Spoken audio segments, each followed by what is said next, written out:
జాతీయవాద జర్నలిజానికి అసలైన వేదిక నేషనలిస్ట్ హబ్ ని సబ్స్క్రైబ్ చేసుకోండి. నోటిఫికేషన్స్ కోసం బెల్ ఐకాన్ పై క్లిక్ చేయండి. ఉక్రెయిన్ రష్యా యుద్ధం, ఆపై ఇజ్రాయెల్ హమాస్ మధ్య పోరుతో పాటు ప్రపంచవ్యాప్తంగా ద్రవ్యోల్బణం ప్రభావం కార్పొరేట్ కంపెనీలను, ప్రత్యేకించి ఐటీ కంపెనీలను వెంటాడుతోంది. ద్రవ్యోల్బణ నియంత్రణకు ప్రపంచ దేశాల సెంట్రల్ బ్యాంకులన్నీ వడ్డీ రేట్లు పెంచడంతో మాంద్యం ప్రభావం పెరిగిపోయింది. దీంతో ఐటీ, సాఫ్ట్వేర్ కంపెనీలతో పాటు కార్పొరేట్ సంస్థలు పొదుపు చర్యల్లో భాగంగా ఉద్యోగులకు ఉద్వాసన పలుకుతున్నాయి.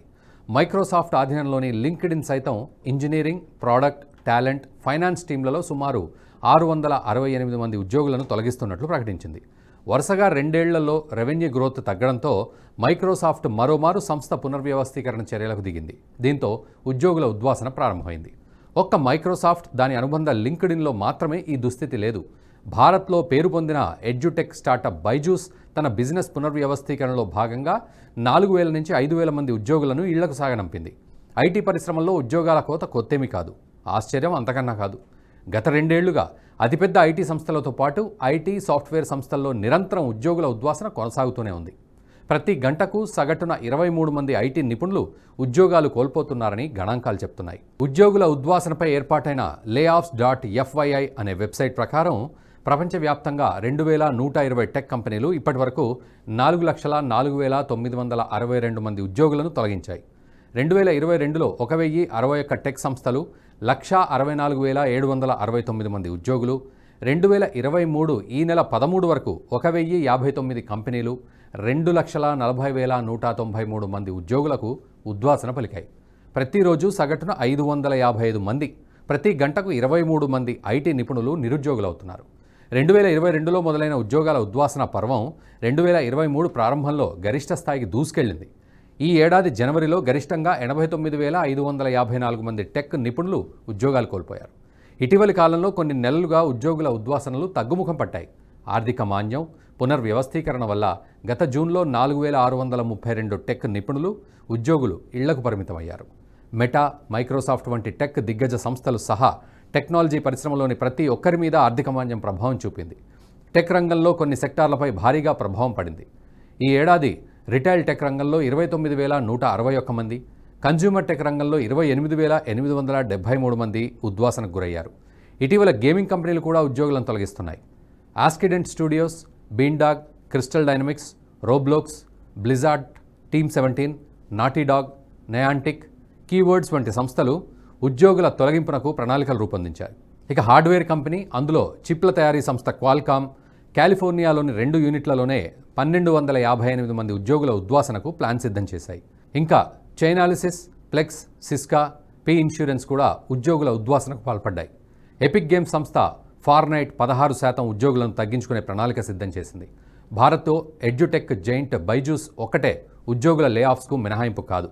70కి పైగా భారత్ టెక్ స్టార్టప్ కంపెనీలు 21,000కు పైగా ఉద్యోగులను తొలగించాయి. ఆ జాబితాలో Byju's, Chargebee, Car24, Lead, Ola, OYO, Meesho, MPL, ఇన్ఫోవాకర్, ఉడాన్, అన్ అకాడమీ, వేదాంతు ఉన్నాయి. క్విక్ గ్రాసరీ డెలివరీ సంస్థ డన్జో గత నెలలో ఆర్థిక సమస్యల పేరిట 150 నుంచి 200 మందిని ఇంటికి సాగనంపింది. ఈ ఏడాదిలో 2 దఫాల్లో సుమారు 400 మందిని డన్జో తొలగించింది. బైజూస్ ప్రత్యర్థి సంస్థ అన్ అకాడమీ గత జూలైలో 1,500 మందిని తొలగిస్తే, హెల్త్ కేర్ స్టార్టప్ మోజోకేర్ తన సిబ్బందిలో 80% మందికి లే ఆఫ్ ప్రకటించింది. ఇక టీసీఎస్లో త్రైమాసిక ప్రాతిపదికన 6,333 మంది ఉద్యోగుల సంఖ్య నికరంగా క్షీణించింది.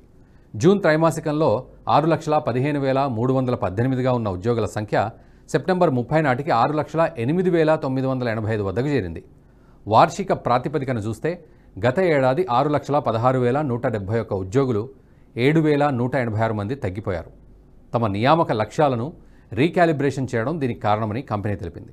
తెలివైన ఫ్రెషర్లను ముందస్తుగా నియమించుకోవడం, సరైన నైపుణ్యాలతో వారికి శిక్షణ ఇవ్వడంలో పెట్టుబడి పెట్టడం అనేదే తమ వ్యూహం ఫలిస్తోందని, ఆ టాలెంట్ స్ట్రీమ్లోకి రావడంతో పాటు తగ్గిన అట్రిషన్ను తగ్గించి స్థూల జోడింపులను రీకాలిబ్రేట్ చేయగలిగామని చెబుతోంది. ఉత్పాదకతను పెంచడం, ప్రాజెక్టు ఫలితాలను పెంచడమే లక్ష్యమని వివరించింది. అటు ఇన్ఫోసిస్ తన హెడ్ కౌంట్లో వరుసగా 7,530 మంది ఉద్యోగులు తగ్గిపోయారు. ఇన్ఫోసిస్ త్రైమాసిక ఫలితాల ప్రకారం క్రితం త్రైమాసికంలో కంపెనీలో 3,36,294 మందితో పోలిస్తే సెప్టెంబర్ 2023 నాటికి 3,28,764 మంది ఉన్నారు. గత ఏడాది త్రైమాసికంతో పోల్చినా కూడా ఉద్యోగుల సంఖ్య తగ్గింది. క్యాంపస్లలో మాస్ రిక్రూటింగ్ డ్రైవ్లను నిర్వహించబోము అంటూ కూడా కంపెనీ చెప్పింది. గత ఏడాది 50,000 మంది ఫ్రెషర్లను నియమించుకున్నామని, డిమాండ్ కంటే ముందుగానే నియమించుకున్నామని తెలిపింది. ముఖ్యమైన ఫ్రెషర్ బెంచ్ ఇంకా ఉందని కంపెనీ చెప్పింది. మరోవైపు హెచ్సిఎల్ టెక్ కొత్త నియమాలను ప్రకటించినప్పటికీ హెచ్సిఎల్ టెక్ నికర హెడ్ కౌంట్ మాత్రం క్షీణించింది.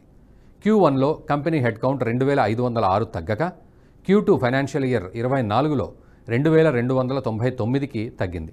మొత్తం ఉద్యోగుల సంఖ్య 2,21,139. ఈ క్షీణత ఇది వరుసగా రెండో త్రైమాసికం. గత 18 నెలల్లో నియమించుకున్న చాలామంది ఫ్రెషర్లు సిద్ధంగా ఉన్నారని, అందుకే అట్రిషన్ను బ్యాక్ఫిల్ చేయలేదని కంపెనీ తెలిపింది. ఈ కారణంగానే సీక్వెన్షియల్ ప్రాతిపదికన 1% తగ్గిందని చెప్పింది. ఇక 3 ప్రధాన ఐటీ కంపెనీలు తమ ఫలితాలు విడుదల చేశాయి. ఫైనాన్షియల్తో పాటు నియామకాల విషయానికి వస్తే Q2 త్రైమాసికంలో స్వల్పంగా తగ్గాయి. సంవత్సరం క్రితం త్రైమాసికంలో TCS 9,840 మందిని నియమించుకుంది. ఇన్ఫోసిస్ 10,032 మందిని, హెచ్సిఎల్ టెక్ 8,382 మందిని నియమించుకుంది. ఈ 3 కంపెనీల సంయుక్త హెడ్ కౌంట్ వృద్ధి 28,254. అదే సెప్టెంబర్తో ముగిసిన త్రైమాసికంలో మొత్తం 3 కంపెనీల నికర ఉద్యోగుల చేరిక 16,162 వద్ద ప్రతికూలంగా ఉంది. అయితే ప్రస్తుత పరిస్థితిపై నిపుణులు కూడా ఆందోళన వ్యక్తం చేశారు. ప్రస్తుతం ఇంజనీరింగ్ చదువుతున్న వారి ఉద్యోగాలపై అనుమానాలు వ్యక్తం చేస్తున్నారు. వీరంతా లేటెస్ట్ టెక్నాలజీ కోర్సులు నేర్చుకోవడంతో పాటు కొత్త ఉద్యోగాలు వెతుక్కోవడం మంచిదని సూచిస్తున్నారు. ఒకవైపు AI విధ్వంసంపై ఆందోళన కొనసాగుతూనే ఉంది.